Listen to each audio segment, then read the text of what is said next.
अहम खबर है, वफाकी वजारत तालीम ने महकमा तालीम सिंध से आलमी बैंक के फंड्स खर्च करने की ऑडिट रिपोर्ट तलब कर ली है। मजीद जानेंगे डॉन न्यूज के नुमाइंदे खावर हुसैन से। खावर, बताइएगा मुरासले में क्या कहा गया? जी, आलमी बैंक के फंड्स कहाँ खर्च किए गए हैं, इसकी ऑडिट रिपोर्ट दी जाए, ये कहना है महकमा वजारत तालीम। वफाकी वजारत तालीम का उन्होंने सिंध तालीम महकमे को खत लिखा है।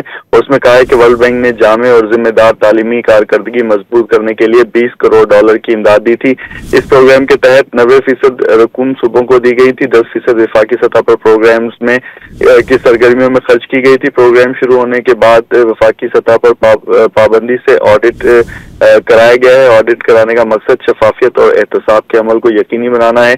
हाल ही में माली साल 2022-23 में वफाकी ऑडिट टीम ने सूबों की जानिब से ऑडिट न कराने पर संजीदा तहफ़्फ़ुज़ात का इजहार किया था।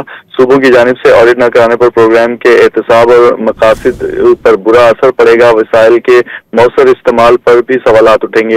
ये मरासले में कहा गया है कि सूबों को यकीन दहानी के लिए खतूत लिखे गए हैं ताकि तहफ़्फ़ुज़ात को दूर किया जाए। सूबों से इत्मीनान बख्श जवाब मौसूल नहीं हुआ है। ऑडिट के खदशात के पेश नज़र प्रोग्राम के फंड्स मुंतकिल करने के एक्सटर्नल ऑडिट रिपोर्ट पेश की जाएगी और महकमा स्कूल एजुकेशन सिंध को 3 माली सालों के 4 अरब 10 करोड़ रुपए जारी किए गए हैं और इसके हवाले से ऑडिट रिपोर्ट जो है वो दी जाए। जी, बहुत शुक्रिया खावर हुसैन इन तफसीलात के लिए।